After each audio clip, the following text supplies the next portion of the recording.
Hi everyone.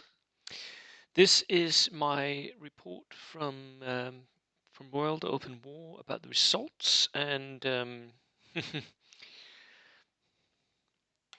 I've been waiting for this one for since I started Bold Action.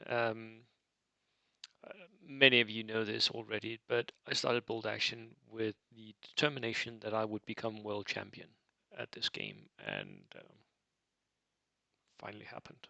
So pretty chuffed about that. The big trophy is on my shelf in my game room. Um, and the um, the nipple trophy, the like the resin one, is in one of the other team members' house right now. So um, today I'm going to talk you through what happened there, and I'm going to refer back to my predictions. So let's go. These are the results of World Open War. The event itself was 1100 points, single generic platoon. There were 16 teams of 3 players, so 48 players, and every team couldn't repeat a nation, so you had to pick different nations. We played 6 games, and on the first day there was a pool system in place with A, B, and C pools, and on the second day you then won your place in a winners bracket where you had pool 1, pool 2, pool 3, and pool 4. Each pool could then again fight for another trophy, with of course the large trophy being in pool 1 for the winners of World Open War. I really liked that system because it meant that everyone had something to fight for on day 2 as well. Um, so I had made predictions. My predictions for Group A was that Wales, the Snafu guys, Poland, and South Africa would come in that order, and that it would be very, very close. However, that really didn't pan out. Wales did win the group, as predicted, but Poland and Snafu switched. Um, and they were pretty close, but South Africa were nowhere near.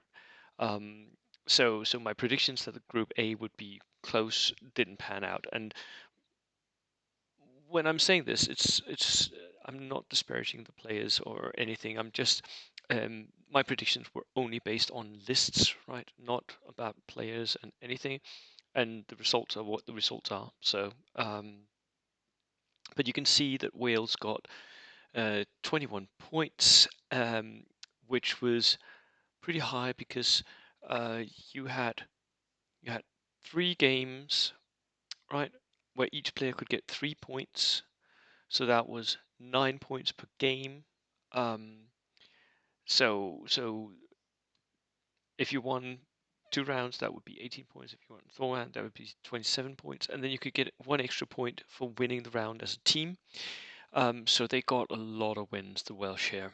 And then the second score that I've noted down here is the 2 secondaries that they got. And here you should notice, look, the Snafu guys were really good at getting secondaries. 6 points, which I think was actually the highest anyone got of the secondaries, which was really cool. Um, I think perhaps they're more used to playing with secondaries than we Europeans are. So, anyways, my predictions didn't really pan out, but I did predict the Welsh would win this group. So, happy about that one. Group B, my predictions were that the Vikings, my team, would win that group, that the Swiss would come second, then Cymri, the Welsh, and then the American Swans. And the Swans massively upset that one. The Swans were much, much better than expected, much better than I had been able to read from their lists as well. And they actually came exactly at 15 points, like my Vikings did. So when we were at the end of our group, I thought that we had actually lost the group. However, it turns out that we got more of the secondaries than the Americans got, so it was that close for us and the Americans. So this group was much closer than expected, um, and that was really cool. The teams were great, especially the Americans were really great. The Cymri fought for every inch of the way. although they didn't quite make it. The Swiss, really great guys as well, and all of us got a lot of points. You can see that there's not like one team that didn't get any points at all. We're all inside of 4 points of each other. That is one victory and one draw. That's very, very close, isn't it? So, really good group. Lovely, just the way it should be. Group C. Group C was, in my estimation, all about, the lists had the same ranking for me here. So um, I had sort of guessed based on my experience with the players that maybe England would take the group, and I felt like Germany would be second. Um, I misspelled German. Deutschland, right. Um, I also felt like Barbarians might take third, and then the Spanish second team might take fourth. That didn't pan out at all. Germany didn't do as well as I had expected. The Barbarians did a lot worse than I had expected based on lists. Um, and the Spanish really fought for every chance they got. But the English did win the round, which I had expected. Um, so a little bit again of shifting back and forth, and you can see here that um, the Germans were actually the top seeded team in this group, and they went third. So they had a massive disappointment here, but they were still very, very close. 2 points separated them and Spain, so very, very close. Um, Group D. For Group D, I had expected Spain won, Spanish Legio, to win. I expected Scotland to become second and Jutland, the second Danish team, to take third, with Luftwaffe, the second German team, on fourth place. And I also sort of felt like this would be a fight between Spain and Scotland, that these two teams would be close. And that was pretty much what happened. If you look at the points, Scotland actually had one more secondary than Spanish, but the Spanish had one more victory than Scotland, which was just enough. And I know actually that the game between Spain and Scotland was also down to the very utmost last wire here. So really, really close games. Lovely that. Um, the Spanish did take it. Scotland came second, and then Luftwaffe and Jutland, the second Danish team, switched places. Um, the second Danish team, the Jutland team, was composed of players who were not familiar with playing in international tournaments, and I think that um, I had underestimated how good some of the German players on that team was. They were really good, especially maybe the captain Maddie um, was a really competent player. Took a lot of points over this tournament.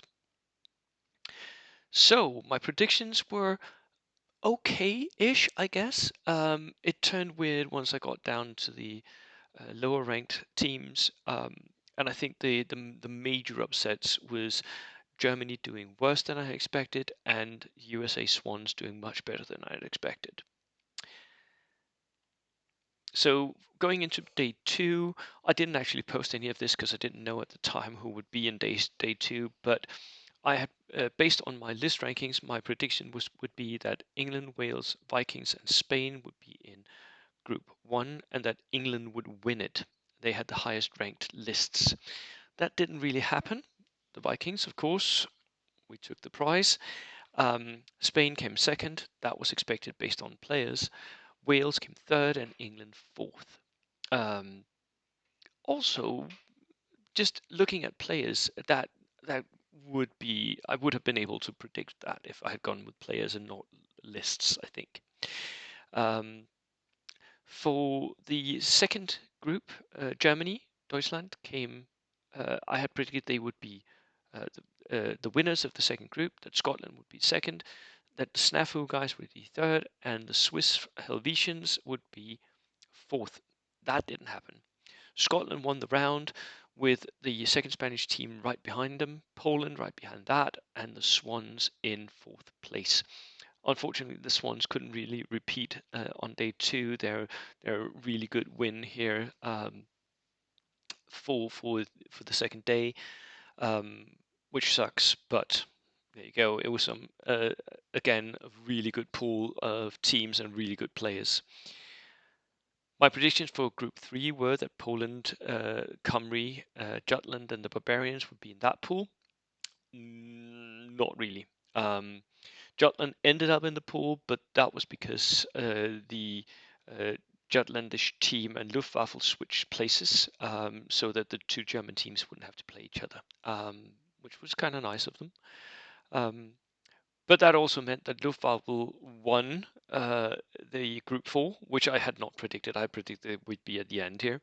So you can basically see that you can see the upset of the Swans moving up into the winner second group here, and the Barbarians and Jutland moving down here along with Cymru. So yeah, Spain second team as well moved up.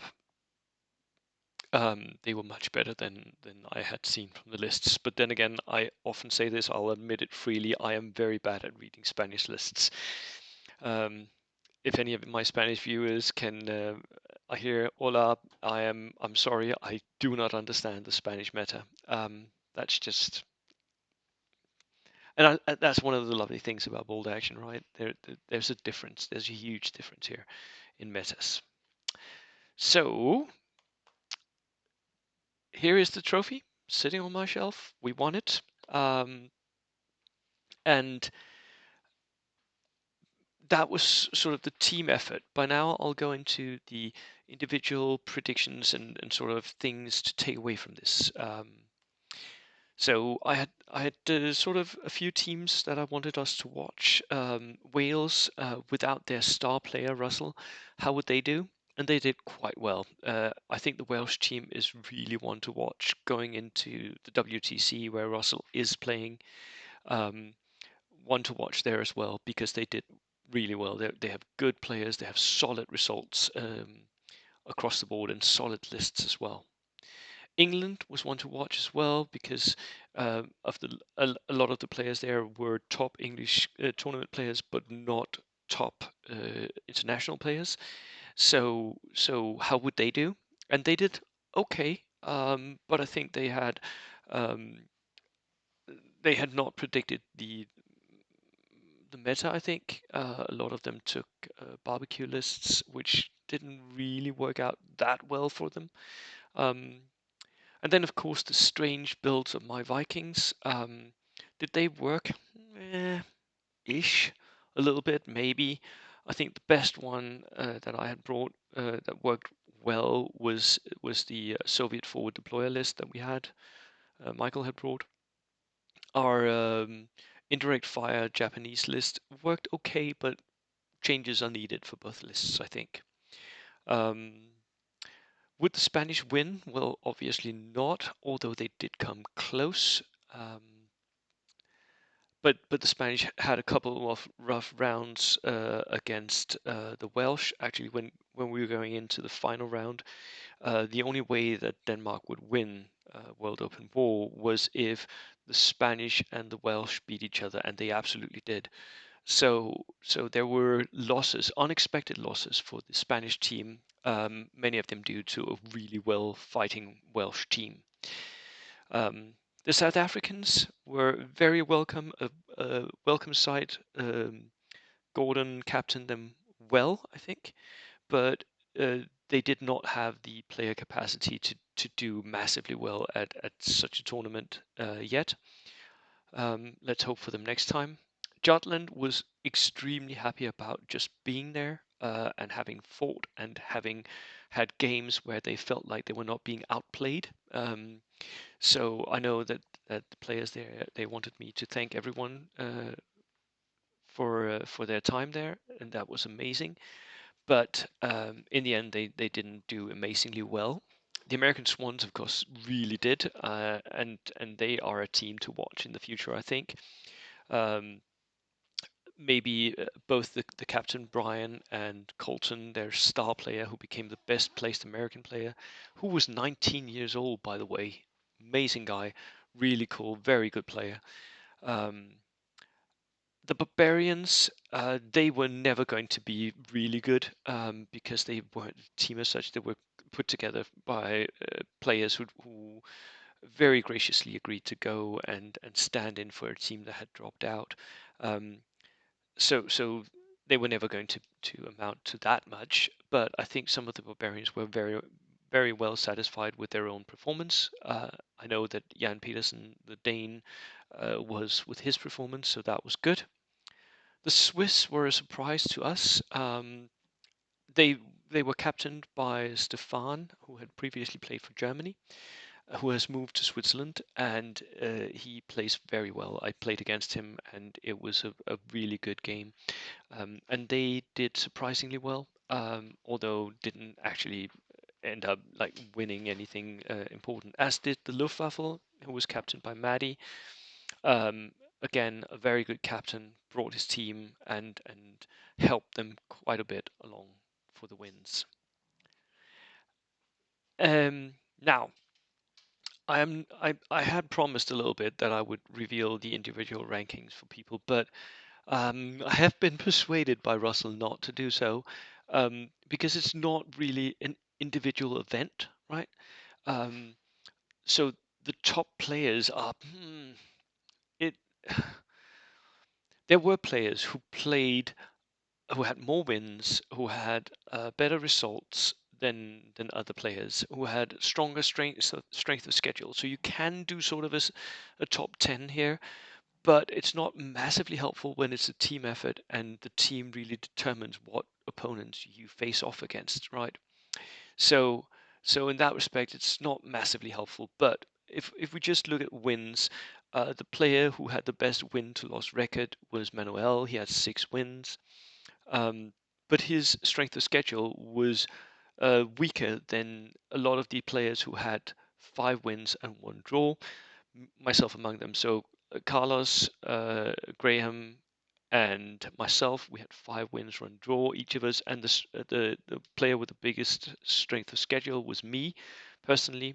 Um, no, actually, there was one player who had a stronger strength of schedule, and that was Johnny Curran of Tabletop Tommies because he played me. So his strength of schedule was a little bit better than mine. Um, but of the top 10 players, my strength of schedule was the best. So in that respect, I may claim that I am the best placed individual player as well. Although I would really do a shout out to Manuel for having 6 wins here. Now, if we look at the top lists and what the mix is of that, you can see here that there is actually quite a good mix of different nations here. We do see British domination. We have 1, 2, 3, 4, 5 British lists in the top 10, but it's not total, right? And there are a lot of other lists that made the top 10 list. We have 2 Soviets, we have an American list, we have a German list, and we have a Japanese list.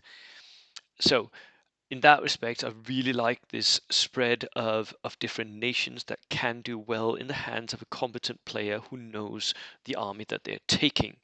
Because that Japanese player was Manuel. And he knows his Japanese. He knows what he's doing. He knows exactly what he's doing with that Japanese army. I've seen him play an army very like it before. He is extremely good with it. The British Assault Duck Army at the top, my army, is of course also something that I'm very familiar with, know how to play and can do well with. Um, Carlos's Soviets in second place, forward deployers. Um, so he also had a bit of that forward deployment going, and he is an extremely competent Soviet player. Carlos is also on a 3-year win streak, I think. Like I am on my 2-year win streak, but he is on a 3-year win streak with Soviets. So it's a long time ago that he's been defeated last. Um, Another thing that I really like about this is look at the builds here. It's not just one build. We're seeing multiple builds here.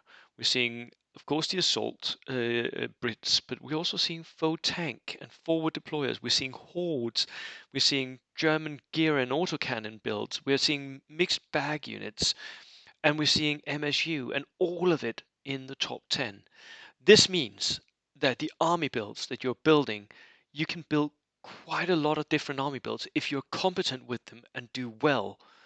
That is really encouraging for me. Also, look at the spread of order dice here between 14 and 23.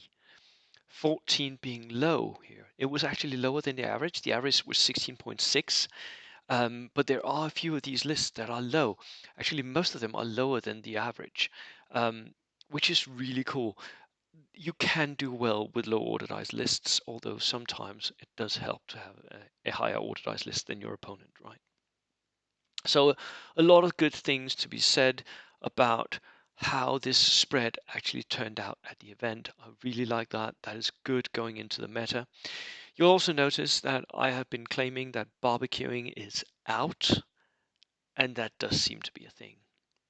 I also claim that mixed bag and skirmishing is back, and yes, if you look at the result here, 3 of the top 10 lists are skirmishing. That means that um,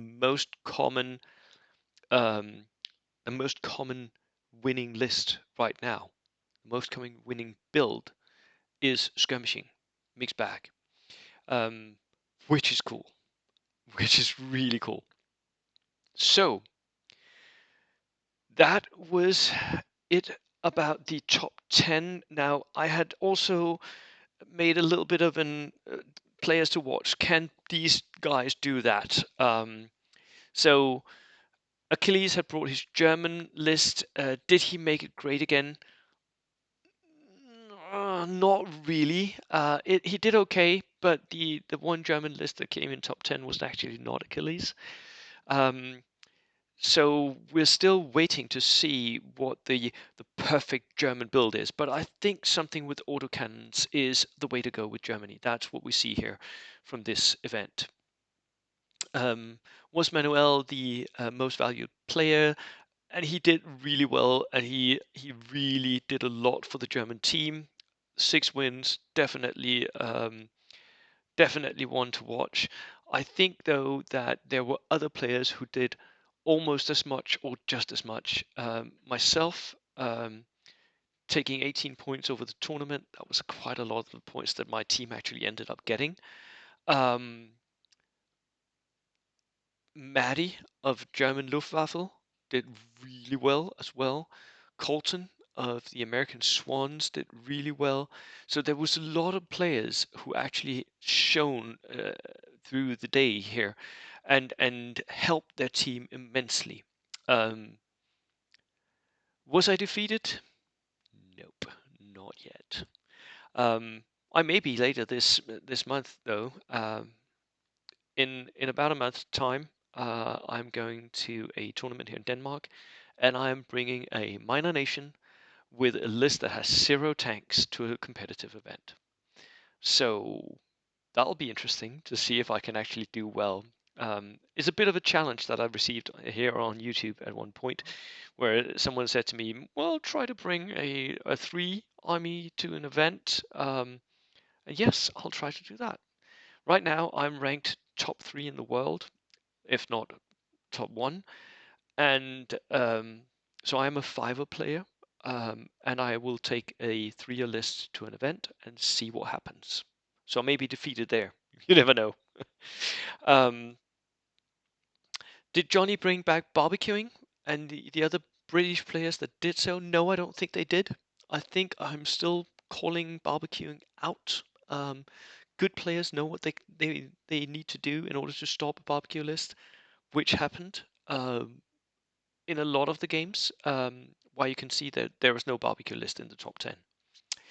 Was US skirmishes a thing? Yeah, it sort of is. And is Japan back? Nah, I wouldn't say so. Having one Japanese player who is immensely skillful with Japanese do well is not the same as having Japan back in the top bracket. Unfortunately, I think we can call that one off for now. Um, so we'll have to see what happens over the next few tournaments. We'll see at the WTC if anyone makes it back. We'll also see because I have this. we'll also see if the case blue, if that shifts anything in the meta. It could, really could. I'll do a review of the book very soon as well. Um, by the way, thank you, Warlord, for that. Um, so it could shift everything up. Barbecuing could be back. Japan could be back. Everything could shift once Case Blue actually um, hits the tournament scene. Um, was US skirmishes a thing? A little bit. They didn't dominate, but they were a fixture of good players as well. Right. Now, at the end here, I want to talk a little bit about my games. I don't want to go into detail. I'm not going to make individual battle retells for each of these games, just because I have so much on my to-do list and I can't. I'm already behind schedule, release schedule, and so it's just not going to happen this time. Sorry, but I will release the games that I actually managed to record. I think I recorded 4 games at World Open War. So that's good. They'll be recorded here, released here on the channel, one each week, I think. Right. I started out, the first game I played was against Stefan of the Swiss game. We were playing kill points and we had a draw. I actually drew against Stefan last time I played him as well, which sucks. This time he killed 3 of my order dice by having his artillery bombardment scatter down into my LVT, where it hit and killed the LVT and the lieutenant standing next to it, and 1 unit inside the LVT. So 3 units I lost to that one blow. If that had not happened, I would have won that game. So 5-4 to me, but that was still a draw. Then I played Colton of the American Swans in key positions. We were playing on what we affectionately named the Valley of Death, which was a table that had this valley where you were deploying on either side on a hill, and then you had to force your way down into the valley. We played key positions, and Colton's Katusha absolutely destroyed my army, but I had control of the objectives. So I win 2-0 on objectives, although I think Colton actually did kill more of my army than I killed of his. In my third game of the group play, I played against Riss of Team Cymri, um, and we were playing timely objectives, and I pushed up early to be on the objectives with my Gurkhas. I lost a couple of them to his counter thrust with his barbecue, but I simply overpowered him. My Darker was key to winning that game, and I killed most of his list. I think I ended up 11-2 in kill points. No, in win points. I also think I killed 11 of his order dice or something like that. Massive win. For the fourth game on day 2, we faced off against the Spanish. I matched with Hano in a civil war, Brits against Brits, and I think we were playing turkey shoot. There were 5 objectives, and one of them was on a railway track. So getting across that railway track was difficult because you couldn't drive across it with wheeled vehicles. But I knew exactly how to play that, and I concentrated my force on one flank and just went for the win. I had a lucky break where my Piet went up and killed his very aggressively played steward, and then I just sacrificed 1 Gurkha unit to his flamers and then charged the flamers out, and the center objective was mine for a 3-2 win.